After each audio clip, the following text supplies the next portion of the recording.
Olá, quero te desejar a gloriosa paz do nosso Senhor e Salvador Jesus Cristo e dizer que bom que você está aqui mais uma vez para assistir esta aula e que Deus em Cristo nos abençoe e nos dê um ótimo aprendizado através dessa lição de número 9. Hoje nós vamos falar sobre fidelidade, firmes na fé. Falar da fidelidade de Deus é muito fácil. Falar da nossa fidelidade, nós precisamos estar firmes na fé. É o que o nosso comentarista quer tratar conosco nesta lição. Às vezes nós falamos da lealdade das pessoas no mundo secular. Às vezes as pessoas são leais umas com as outras, mas não são leais a Deus e a sua palavra. Nós vamos falar hoje nesta lição a respeito da nossa lealdade, da nossa fidelidade como fruto do Espírito. E somente o Espírito Santo de Deus pode produzir isto em nós. E o que nós vamos aprender? O que é fidelidade? Fidelidade é a característica daquela pessoa que é fiel. Mas o que é uma pessoa fiel? Fiel é uma pessoa que não contraria a confiança depositada em outra pessoa. Fiel é uma pessoa leal, é uma pessoa devotada. E é sobre este assunto que nós vamos falar. Fidelidade versus heresia versus idolatria, que fazem parte da listagem de Gálatas a respeito das obras da carne. E você está acompanhando esse trimestre todo, ele realmente é um trimestre maravilhoso. Pois bem, vamos falar aqui um pouquinho no dicionário teológico a respeito do que é realmente fidelidade, do que é idolatria. A fidelidade nós já vimos, que é a característica da pessoa que é leal. E o que é a fidelidade de Deus, né? Deus, ele é fiel. Às vezes nós vemos em carros, né, vidros de carro, escrito Deus é fiel. É muito fácil falar da fidelidade de Deus, porque ele é fiel com a sua palavra, né, com as suas promessas, ele é fiel com as suas advertências. Então, fidelidade de Deus significa o quê? É um firme compromisso de Deus de manter as alianças por ele estabelecidas com o seu povo. A fidelidade de Deus vem de sua natureza absoluta e infinitamente justa. Então Deus ele foi fiel com o seu povo desde a eleição de Israel. E ele também se manterá fiel com a igreja, com o remanescente. Nós precisamos perseverar na fé, estarmos firmes na fé e acreditar que Deus ele cumprirá todas as suas promessas. Jesus, mesmo ele deixou para todos nós que podem passar céus e terra, mas a sua palavra não passará. E tudo que está registrado nas Escrituras Sagradas se cumprirão. E quando nós caminhamos pelas Escrituras, nós vemos que todas as promessas de Deus, elas se cumpriram. O que é idolatria? É o que nós vamos falar hoje. Idolatria é obra da carne. E ela está incluída lá no nosso segundo mandamento. Está lá em Êxodo, capítulo 20.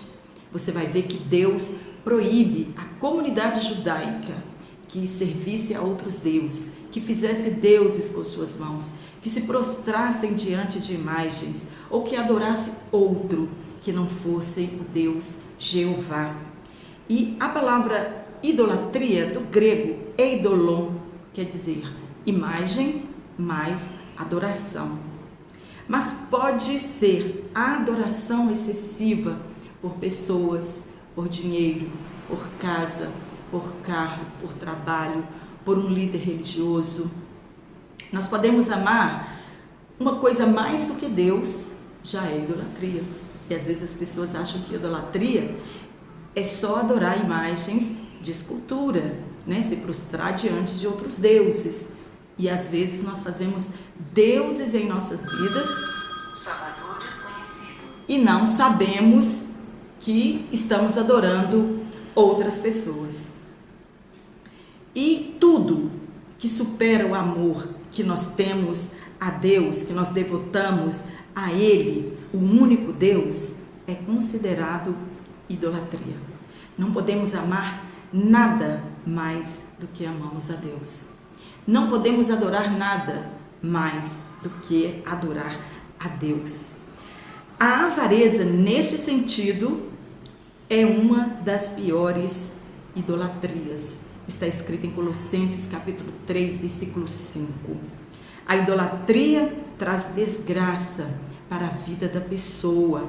Quando nós lemos lá o profeta Jeremias, no capítulo 25 e no versículo 7, ele fala que as coisas aconteceram para o povo de Israel.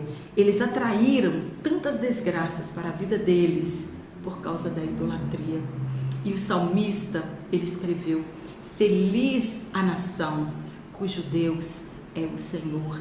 Então, se uma cidade, um país, um estado, uma pessoa, um lar é devotado a Deus, essas pessoas serão felizes, elas serão bem-aventuradas, né? E idolatria, ela é um leque amplo, né? Jesus considerou o dinheiro como um Deus. Ele escreveu: não podemos servir a dois senhores. Ou agradaremos a um, ou desagradaremos ao outro. E ninguém pode servir ao Deus Mamon, quer dizer, o Deus dinheiro. Nós vamos falar também sobre heresia. O que é heresia? Heresia é uma rejeição voluntária, diz o dicionário teológico, de um ou mais artigos da fé. A heresia, ela tanto pode contrariar os ensinos, quanto os costumes embasados pela palavra de Deus. Isso que é heresia. É você contrariar os ensinos, é você rejeitar voluntariamente a palavra de Deus. O ponto de vista contrário à sã doutrina. Isso é heresia. É você ter um ponto de vista contrário à sã doutrina. Está registrado no nosso dicionário teológico. Muito bem. O nosso texto áureo está em 2 Timóteo, capítulo 2, verso 13. Está registrado assim: se formos infiéis, ele permanece fiel. Ele quem? Jesus Cristo. Ele não pode negar-se a si mesmo. A Bíblia de Estudo Pentecostal, ela diz que Jesus é fiel à sua palavra. Tudo que ele falou, tudo que ele prometeu se cumprirá. E esta é a nossa esperança, porque nós servimos a um Deus fiel e que cumpre todas as coisas que ele prometeu. Então eu preciso ter fé, esperar o cumprimento das promessas e saber que o mesmo Deus que prometeu coisas boas, ele também prometeu advertências, ele prometeu juízo. Então eu preciso acreditar nisso, que todas as advertências e todas as promessas, elas vão se cumprir. E isto é o nosso consolo. Esta é a nossa esperança. Jesus prometeu um dia voltar e nós precisamos crer nisso e ficar esperando esta promessa, porque todas as outras coisas que foram prometidas desde Gênesis, algumas já se cumpriram e outras cumprirão. Então eu preciso solidificar a minha fé, produzir esta fidelidade como fruto do Espírito, e haja o que houver, continuarmos firmes na presença de Deus. A nossa verdade prática, a fidelidade como fruto do Espírito, o nosso comentarista vai falar aqui sobre fidelidade como fruto do Espírito. Ela ajuda o crente a permanecer firme na fé em Cristo. Por que muitas pessoas desviam? Não acreditam mais nas promessas, né? Quantas pessoas deixaram de seguir a Jesus porque acham que ele não voltará, que ele não virá mais e que ele não vai cumprir com a sua palavra.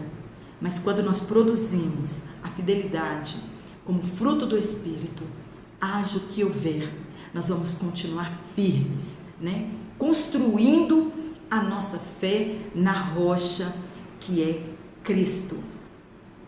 Porque em nós estão firmes as suas promessas. Você deve ler a leitura diária, pois todas elas vão ser muito importantes para que você tenha um bom desempenho durante a sua aula. E a nossa leitura bíblica em classe está em Hebreus, capítulo 10, versículo 35 ao 39. Também é importante que você leia, estude e faça comparação com outras partes na Escritura. O Salmo 119, verso 90, fala que a fidelidade de Deus, ela dura de geração em geração. Então, haja o que houver, tudo que Deus prometeu vai cumprir, para o bem ou para o mal, elas cumprirão. Isso não é condicional. A palavra de Deus, as suas promessas para o mundo, para todo o povo, ela não é condicional. Elas irão acontecer, né? Promessas condicionais são aquelas dirigidas a nós, ou se o povo mudar de comportamento, então Deus pode mudar o juízo, mas o que está registrado na palavra de Deus, todas as profecias, elas irão se cumprir. Aqui no nosso interagindo com o professor, o nosso comentarista diz assim, que nós vivemos tempos difíceis e somente o coração fiel a Deus e a sua palavra pode nos livrar das heresias e da apostasia. Infelizmente, hoje as pessoas procuram um pastor segundo o seu coração. Hoje, infelizmente, as pessoas estão procurando facilidade para servir a Cristo. E Jesus não prometeu isso. Ele prometeu que na nossa jornada teríamos aflições, tem uma cruz para nós, negar nós mesmos. Então, Jesus não enganou ninguém, mas infelizmente tem muitos líderes enganando as pessoas, traçando uma rota de fuga, um caminho mais fácil, né? Mas devemos estar firmes na palavra de Deus. E aqui, na nossa introdução, o nosso comentarista fala que a nossa fé, ela vai nos ajudar a permanecermos fiéis a Deus. Eu preciso ser fiel a Deus e a sua palavra. Como eu consigo isto? É tendo uma estreita comunhão com o Espírito Santo de Deus. É lendo a palavra de Deus, é orando, é buscando do Senhor graça e sabedoria para que nós possamos alicerçar a nossa fé. E eu quero falar um pouquinho de fé para você. O que é fé? Esses conceitos nós os encontramos na própria palavra de Deus. Olha o que está registrado na palavra de Deus a respeito de fé. É o firme fundamento das coisas que se esperam e a prova das coisas que não se vê. Hebreus capítulo 11, verso 1. É a confiança que depositamos em todas as providências de Deus. Isto é fé. É a crença que Ele está no comando de tudo e que é capaz de manter as leis que estabeleceu. Algumas pessoas acham que Deus criou o mundo e o abandonou, mas nós sabemos que não. Deus criou todas as coisas e as sustenta pelo poder da tua palavra. Isso é fé, né? Fé é nós acreditarmos de que a palavra de Deus é a verdade, que não há outra verdade além da palavra de Deus. É a tranquilidade que temos no plano de salvação estabelecido por Ele e executado por Jesus no Calvário. Haja o que houver, Deus fará cumprir a sua palavra.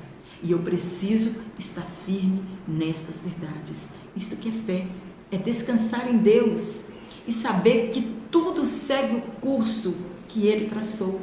Algumas pessoas acham que Deus perdeu o controle. Deus não perdeu o controle. Ele está no comando soberano de todas as coisas. E as coisas seguem e acontecem como Ele estabeleceu. E existem alguns tipos de fé. Nós temos a fé como dom, né? O que é fé como dom? Esta fé visa o crescimento do reino de Deus. Não é para ser utilizado em proveito próprio. Infelizmente, tem pessoas que têm o dom e eles o usam para ajuntar pessoas na igreja, para ganhar dinheiro às custas deste dom que Deus deu para edificar a sua igreja. E não é para proveito próprio meu nem seu. É para edificar a igreja e o avanço no crescimento do reino de Deus. E esta fé como dom é concedida pelo Espírito Santo para ser usada nas diversas áreas que a igreja possui.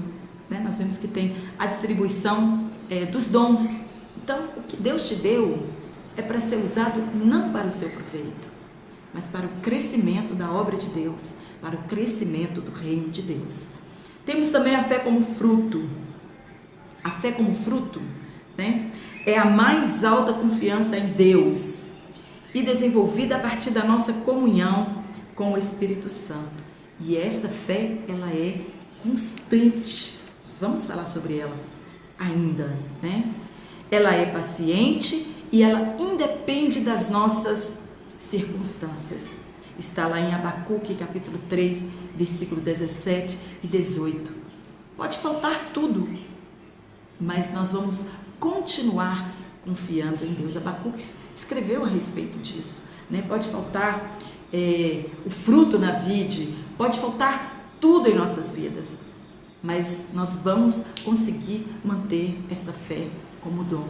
E somente com o fruto do Espírito nós podemos adquirir. Somente o Espírito Santo pode nos dar esta fé como dom. E tem a fé natural. Você nasce com ela. E ela é obtida através do conhecimento. E conduz o ser humano a crer que Deus existe. As pessoas, a maioria delas, acreditam que Deus existe, que Jesus Cristo morreu na cruz, mas não crê que tudo isso, a nossa vida precisa ser mudada. A fé natural, você aprende, alguém te ensina, mas a fé salvífica, ela é diferente. A fé salvífica, ela só vem pelo ouvir. E ouvir o quê? Ouvir a palavra de Deus. Aí, ela nos leva a receber Cristo como nosso único e suficiente Salvador. Sem a mensagem da cruz, não pode haver fé salvadora. E a pessoa só crê se ela ouvir. Paulo escreveu isso aos Romanos, A fé vem pelo ouvir e o ouvir a palavra de Deus. E isso vai fazer uma grande diferença na sua aula. O significado de fidelidade. Nós já explicamos o que é fidelidade. A fidelidade como fruto do Espírito, nós também já falamos um pouquinho, Nós vamos falar aqui de fidelidade como fruto do Espírito, não de fidelidade secular. Eu não sou crente, mas eu sou leal às pessoas. Isso é outro tipo de fidelidade. Nós estamos aqui falando de fidelidade a Deus e que nos move a ser fiéis com as pessoas que estão ao nosso redor. À medida que confiamos em Deus e passamos a ter uma maior comunhão com Ele, mediante a leitura da palavra, oração e jejum, nós desenvolvemos o fruto do Espírito. Sem ler Bíblia, sem orar, sem jejuar, não tem como estreitar o nosso relacionamento com Deus. A fidelidade de Deus. Nós já falamos o que é a fidelidade de Deus. Espero que você tenha anotado.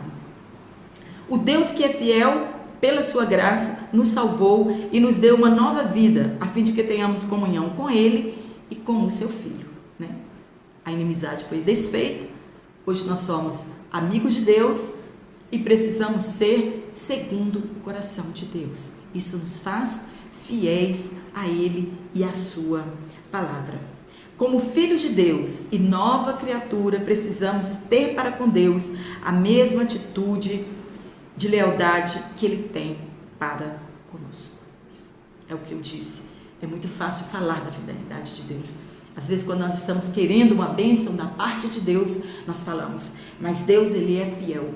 E a minha fidelidade? Eu sei que Deus é fiel. Todo mundo sabe que Deus é fiel. Mas é a minha fidelidade em relação a Deus e a sua palavra, como ela está. É importante ressaltar que a idolatria não é somente adorar imagens. Nós já falamos. Tudo aquilo que eu amo, mais do que eu amo a Deus, é idolatria.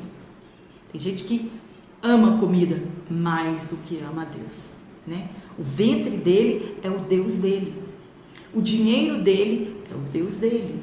Algum objeto que ele tem, uma casa, um sítio, uma fazenda, um carro bacana, ele ama mais do que ele ama a Deus, já é idolatria. Muitos, infelizmente, têm deixado que os bens materiais, os talentos e os cargos eclesiásticos ocupem o lugar em seus corações, um lugar que deve ser somente de Deus.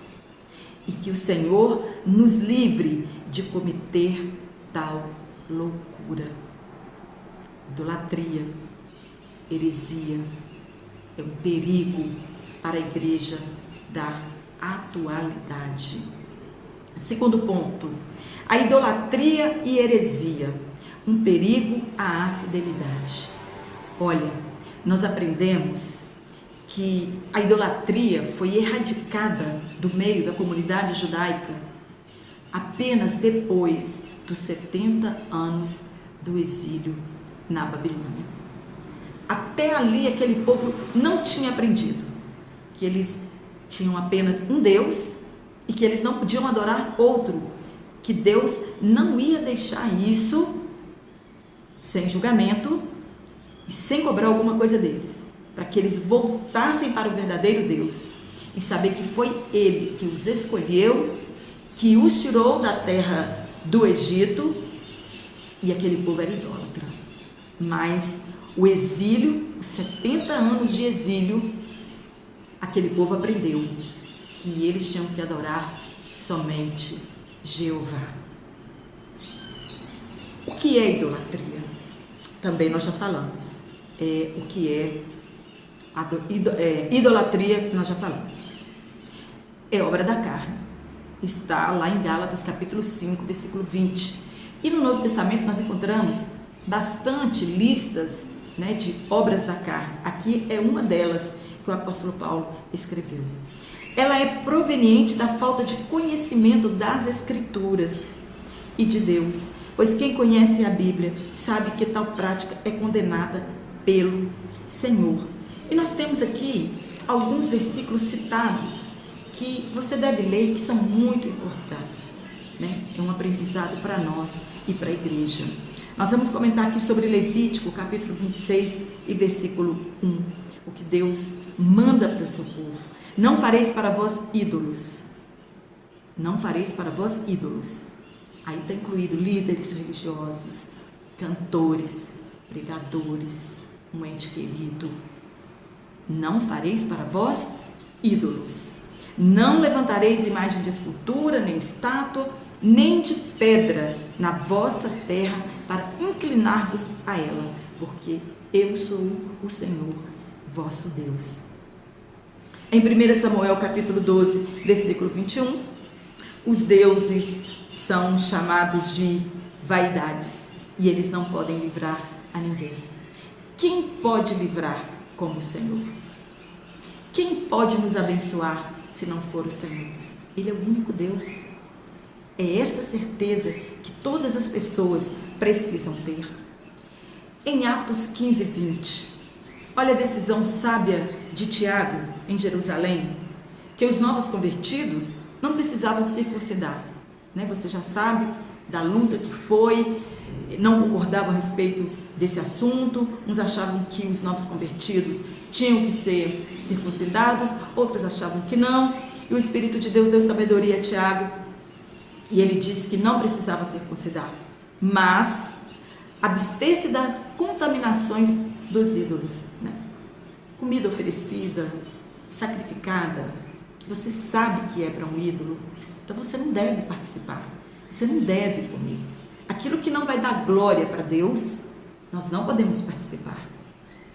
Aquilo que Jesus está longe, nós não podemos participar. Então ele diz que precisamos nos abster das contaminações dos ídolos, da prostituição, do que é sufocado e do sangue.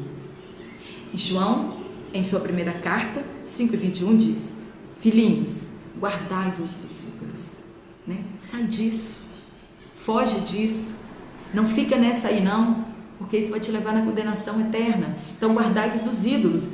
Eles são um perigo para a nossa salvação, eles são um perigo para a igreja, então fique longe deles. E 1 Reis, capítulo 16, 25 e 30. Olha, já no período monárquico, depois da morte de Salomão e a divisão do reino, todos os reis do reino do norte fizeram o que era mal aos olhos do Senhor, levando o povo à adoração de ídolos. Mas não podemos nos esquecer que Salomão, ele construiu templos, imagens de esculturas para suas mulheres pagãs. Ele casou-se, né, com mulheres nações ímpias para fortalecer as alianças, e ele trouxe a idolatria para o meio do povo de Israel, porque ele construiu altares e deuses para estas mulheres e levou o povo à adoração de ídolos. Então, indiretamente, o povo já estava sendo contaminado através das atitudes de Salomão. E quando nós lemos aqui em 1 Reis, capítulo 16, versículo 25 e 30, e também no capítulo 22, está escrito assim: honre chefe do exército no arraial. Ele foi feito pelo povo de Israel rei, e fez o que era mal aos olhos do Senhor. E ele foi pior do que os seus antecessores. Quando nós estudamos a história de 1 Reis e 2 Reis, nós vemos que foram reis perversos, idólatras, e que levou o povo à corrupção generalizada de adorar outros deuses. Israel chegou a sacrificar os seus filhos ao Deus Quemos, né, em holocausto. Um povo que foi escolhido por Deus. E diz que Omri fez o que era mal aos olhos do Senhor e pior do que os seus antecessores. E Acabe, seu filho, reinou e fez pior do que os seus antecessores. Acabe fez pior do que seu pai. Casou com uma mulher ímpia, pagã, e levou o povo à degeneração. O povo foi corrompido moralmente. Eles fizeram todas as coisas que desagradavam a Deus. E Acasias, filho de Acabe, em 2 anos de reinado, andou no caminho maus de seu pai, de sua mãe, e Jeroboão, filho de Nebate, e serviu a Baal e se inclinou diante dele. Acasias ainda fez pior do que todos eles. Olha o que a idolatria ela faz no meio do povo de Deus. Jeroboão fundou um sistema religioso idólatra, mandando fazer 2 bezerros de ouro. Nós lemos lá que no passado Arão tinha construído um bezerro de ouro. E nós vemos aqui que Jeroboão construiu 2 bezerros de ouro, institucionalizando a idolatria em Israel. Aí pronto, o povo corrompeu-se mesmo. O que aconteceu?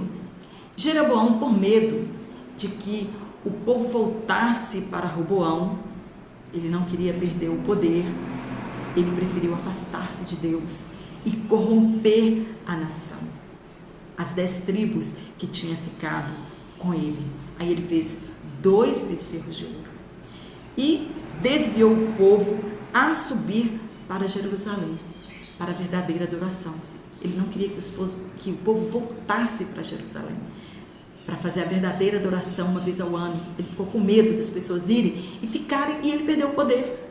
E muitas pessoas hoje, com medo de perder o poder, a fama, têm corrompido as igrejas e levado o povo à idolatria. E ele pôs um bezerro em Betel e outro bezerro em Dan e sacrificou nos altares. Foi a degeneração moral do povo de Israel. E nós vemos que Jeroboão, quando vai se citar dele, cita Jeroboão nas Escrituras, a lembrança que tem dele não é boa. A idolatria no Novo Testamento. Aqui nós vamos falar da idolatria no Novo Testamento. Na Roma Antiga, adorar os imperadores era uma forma de lealdade e devoção. Muitos imperadores, eles escreviam um escudo no peito, no peitoral, e os chamavam de Deus. Eles se sentiam deuses. Hoje as pessoas até dizem que nós somos pequenos deuses. Algumas pessoas são consideradas deuses nessa sociedade que nós vivemos. E por isso os primeiros cristãos foram severamente perseguidos e mortos.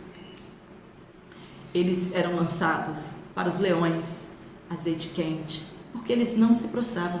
Mas nós temos um exemplo maravilhoso também no Antigo Testamento de Sadraque, Mesaque e Abednego.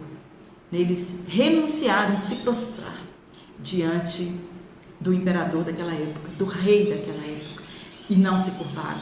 Tocou os símbolos, tocou todos os instrumentos, e eles não se dobraram diante do imperador daquela época e foram lançados na fornalha de fogo. Mas Jesus os deu o livramento naquela época. E não é diferente hoje, né? Se nós permanecermos fiéis a Deus e somente adorá-lo, com certeza Ele também nos livrará da perseguição. E se morrermos, vamos morrer com Ele, perseverando na sua palavra. Os cristãos do passado e os cristãos de hoje devem ter a mesma opinião. Nós devemos ter a mesma opinião de que os cristãos do passado, nada e nem ninguém pode ocupar o lugar de Deus em nossas vidas. E se tem alguma coisa ocupando o lugar de Deus na sua vida, não deixe. Ore e repreenda no nome de Jesus. Além dos imperadores romanos e também os gregos, tinha uma variedade muito grande de ídolos, né? É o chamado de panteão, muitos ídolos. É o que nós chamamos de ecumenismo também. No mesmo altar, você coloca todos os deuses na mesma qualidade do Criador de todas as coisas. Colocam-se todos os deuses no mesmo nível do nosso Deus, Criador de todas as coisas. E nós sabemos que Deus está acima de todas as coisas e que, na verdade, todos os deuses são mentira e são vaidade. Não existe nenhum Deus além do nosso Deus. Na cidade de Listra, Paulo foi confundido com o deus Mercúrio e Barnabé com o deus Júpiter. As pessoas já queriam curvar diante dele e adorar e fazer festa, porque achavam que eles eram deuses, né? E Paulo gritou, falou, gente, não façam tal coisa, nós somos pessoas como você. Ninguém pode aceitar a adoração de ninguém, porque vai estar pecando. A adoração, somente Deus pode receber adoração. Nós vemos que Pedro, ele não aceitou a adoração. As pessoas queriam se curvar diante dele e ele disse, não faça tal coisa, eu sou como você, então não precisa se prostrar diante de mim. E hoje nós vemos que muitos líderes, eles gostam que as pessoas tenham esta postura, né, de se prostrar diante deles. Mas Paulo, ele não aceitou. E passando por Atenas, Paulo encontra um altar onde estava escrito, ao Deus desconhecido. Aquele povo nem sabia quem era Deus, mas com certeza conheciam a história, a travessia do Mar Vermelho, conheciam a história das 10 pragas, conheciam a travessia do Jordão, conheciam a história de Jericó.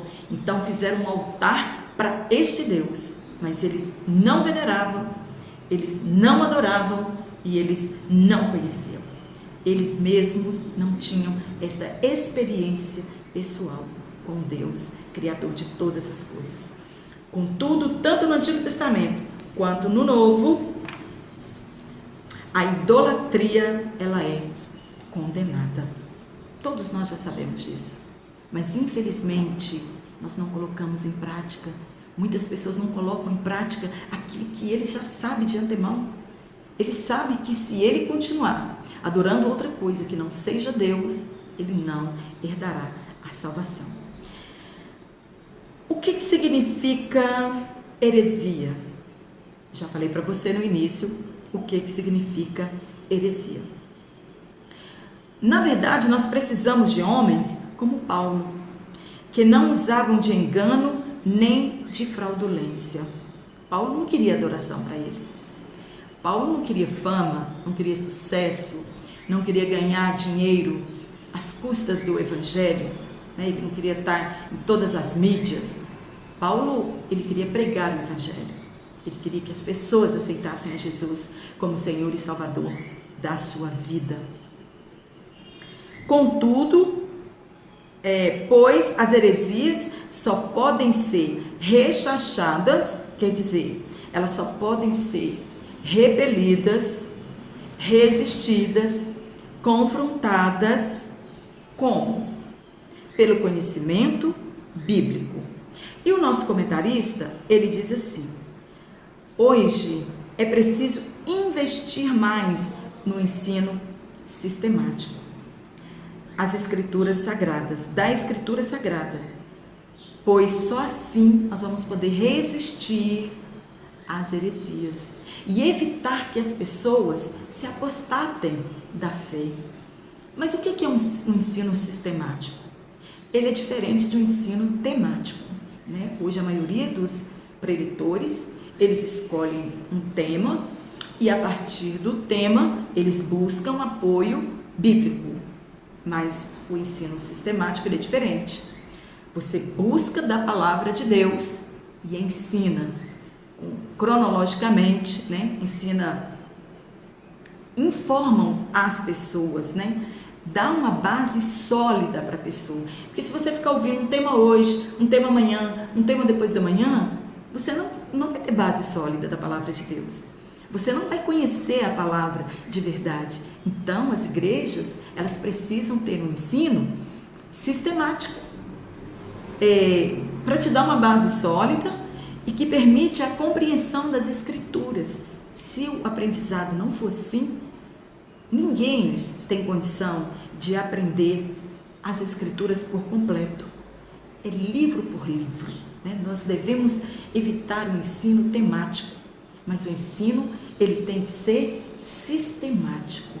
Aí sim, nós vamos fazer verdadeiros discípulos, crentes com base sólida, crentes que não seguem heresias, crentes que não apostatam da fé, porque já estão solidificados na palavra de Deus. E isso é o mais importante. Olha o que o comentarista diz. Porque hoje nós estamos vivendo tempos difíceis, nas quais muitas igrejas já não conservam mais a sã doutrina. O que é doutrina? Doutrina é ensino. Elas não conservam mais este ensinamento. Nós não podemos confundir doutrina com bons costumes, mas um depende do outro. A doutrina, né, o ensinamento, ela gera bons costumes. E a pessoa que aprende os bons costumes, ela está alicerçada na palavra de Deus. Ela está com uma base sólida. E hoje nós vemos que muitos crentes estão sendo enganados por filosofias humanas e ensinos de demônios contrários à palavra de Deus. Jesus disse que o povo erra por não conhecer as Escrituras. O povo erra por não ter conhecimento da palavra de Deus. E Jesus também ele diz lá em Mateus: acautelai-vos que ninguém vos engane. Hoje nós vemos algumas igrejas que os seus púlpitos são verdadeiros shows, malabarismo, né? fazem dele um circo para atrair as pessoas, enganam as pessoas, né? Usam objetos que não são objetos da fé e as pessoas começam a cultuar com heresia, né? Você não precisa de sal, você não precisa de arruda, você não precisa passar debaixo de um manto, você não precisa levar uma vassoura para casa, você não precisa de água do Jordão, você não precisa de terra da Terra Santa. Nós precisamos do Espírito Santo de Deus. Nós precisamos adorar a Deus. Nós precisamos ser leais à palavra de Deus. Aí nós estamos livres das heresias. Aí nós estamos livres da idolatria. Você não precisa fazer um teatro para pregar a palavra de Deus. É pregar o Evangelho puro e simples, como ele é. Mas hoje as pessoas estão fazendo isso. Ensinos de demônios contrários à palavra de Deus. Aqui no nosso subsídio teológico, falando da idolatria, o nosso comentarista disse assim: mesmo que o homem tenha abandonado a adoração ao verdadeiro Deus, ele não renunciou à religião. Porque a religião as pessoas querem. Todo mundo, se você perguntar, ele tem uma religião. Mas o fato é, esta religião, ela adora a Deus na íntegra, conforme Deus exige de nós na sua palavra. Isso que é o primordial. Muitos líderes, eles querem adoração para si e não para Deus. Muitos líderes acham que eles fazem o milagre e não que Jesus que opera o milagre por intermédio do Espírito Santo. Mas eles procuraram substituir o verdadeiro Deus por um Deus falso que tivesse de acordo com seu próprio gosto. Nós estamos na igreja, mas eu quero um pastor segundo o meu coração, uma igreja que deixe eu fazer o que eu quiser, que eu adore quem eu quiser e da forma que eu quiser. A adoração sem a imagem de Jeová anunciava não meramente que ele era maior do que a natureza. Por isso que Deus exigiu que nós o adorássemos em espírito e em verdade. Quando Jesus teve aquela conversa com a mulher samaritana no poço de Jacó, ele disse: olha, nós não vamos adorar mais aqui não. Não é aqui, nem em Samaria, nem em Jerusalém. Mas os verdadeiros adoradores o adorarão em espírito e em verdade. Por isso que Deus nunca aceitou que se fizesse uma imagem dele, um rosto dele, como as pessoas fizeram de Jesus Cristo, né? Loiro dos olhos azuis. Esse é o Salvador que a maioria das pessoas idealizam para a sua vida. Então, Deus quis dizer o que com isso? Quando não era para fazer a imagem nem dele, nem que tinha no céu, nem debaixo das águas, nem da terra. Pronto. Você tem que adorar a Deus pela fé, pelo que ele é, pelo seu poder criador, porque ele é maior do que a natureza. Mas que também ele não era limitado por ela. Né? Deus, ele não habita dentro de uma igreja, dentro de uma imagem de escultura. Deus, ele é autoexistente, ele é eterno, ele é atemporal, isto é, ele está fora do tempo, né? Ele controla todas as coisas fora do tempo. Não tem tempo para Deus, não tem hora para Deus. As coisas acontecem segundo a sua palavra, o poder da sua palavra. Todas as camadas da lei judaica dão testemunho da oposição a se fazer um retrato de Deus. Ninguém da comunidade judaica aceita fazer um retrato de Deus. Os 2 primeiros mandamentos proíbem a adoração de imagens, bem como a adoração a qualquer outro Deus.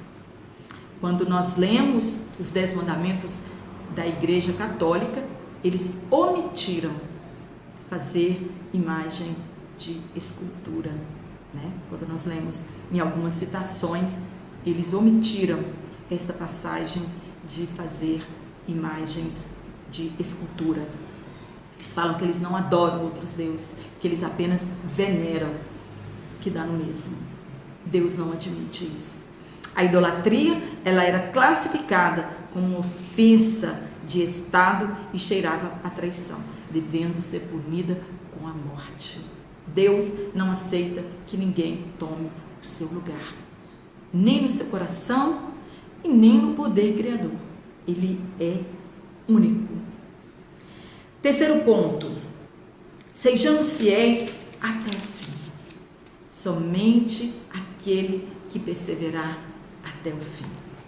Olha aqui o que Paulo escreveu em 2 Timóteo capítulo 2, versículo 13. Se formos infiéis, ele permanece fiel. Ele não pode negar-se a si mesmo. E Paulo também lá em Romanos, ele fala que no final dos tempos, esses ímpios, eles seriam infiéis no trato. Ele estava escrevendo para quem? Para os ímpios ou para a igreja? Nós precisamos refletir a respeito disso. E a fidelidade, ela é um atributo de Deus que ele é transferível para nós. Se eu buscar do Espírito Santo de Deus, eu posso ter esta virtude chamada fidelidade. O que é um atributo de Deus? É algo ou coisa que pertence a pessoas ou coisas. Seus atributos são suas perfeições, inseparáveis de sua natureza, e constitui o seu caráter. Quem escreveu isso foi Christian Dawkins. Fazem parte da sua essência e é dividido em comunicáveis e incomunicáveis, imanente e transiente, natural e moral, absoluto e relativo.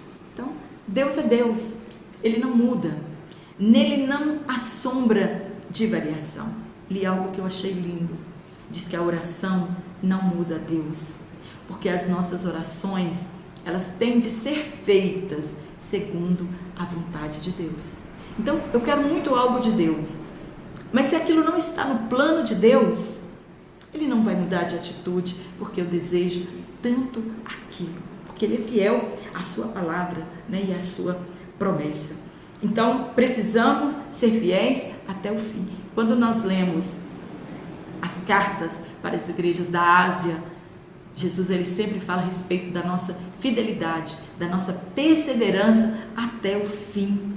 Nós temos que perseverar até o fim. Não adianta você perseverar 2 anos, 10 anos, 30 anos e desistir no final. Nós precisamos perseverar até o fim e acreditarmos que todas as promessas de Deus, elas serão cumpridas. Então, o primeiro ponto aqui, olhando para o passado.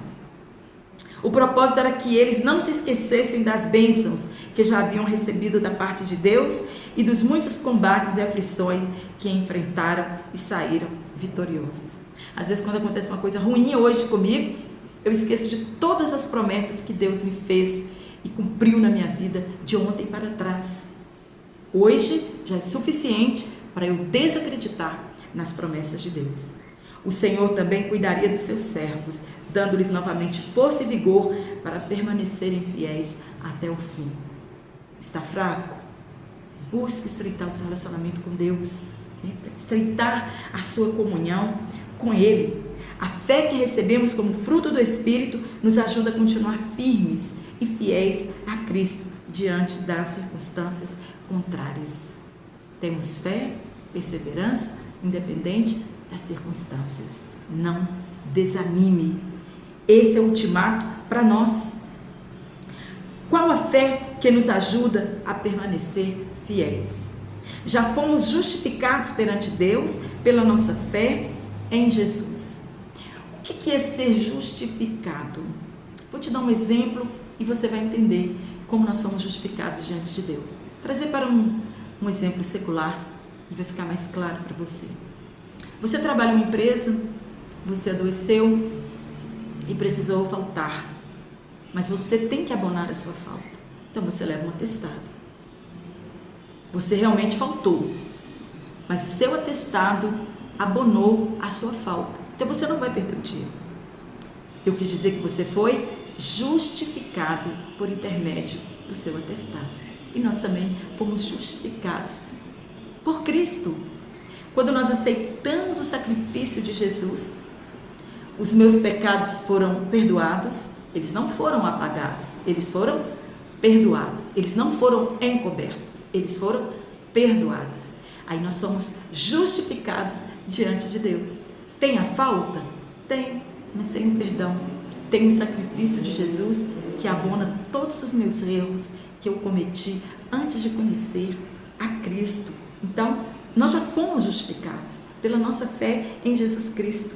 Essa é a chamada fé salvífica e que só vem por intermédio de ouvir a palavra de Deus. Esta fé cresce em nós com o tempo e ela nos livra da idolatria. Para que eu seja livre da idolatria, eu tenho que ter uma fé sólida, uma base sólida da palavra de Deus. Ela também me livra das heresias e da apostasia, apostatar da fé, né? Deixar as verdades que nós aprendemos e começar a seguir as mentiras, né? Doutrinas de demônio. Seja fiel. Essa é a ordem de hoje, que nós sejamos fiel. O Deus fiel e imutável, a quem adoramos, deseja nos ajudar a permanecer fiéis em toda a nossa maneira de viver. E o nosso comentarista dá um exemplo aqui maravilhoso de fidelidade. Ele dá um exemplo de Noé, que durante um bom tempo anunciou que o dilúvio viria, mas aquela geração não deu crédito à pregação do servo do Senhor. O dia do juízo chegou e somente ele e sua família foram salvos da fúria das águas. Quer escapar do julgamento? Quer escapar da grande tribulação? Quer escapar da condenação eterna? Quer escapar do lago de fogo? É somente sendo fiel a Deus, sendo fiel à sua palavra, aos seus mandamentos e esperando firme nas suas promessas. Com certeza nós estaremos lá um dia com Ele na glória para todo sempre. Tenha uma ótima aula, espero que você tenha aprendido um pouco e que Deus continue te abençoando e até a próxima aula, se Deus assim nos permitir então.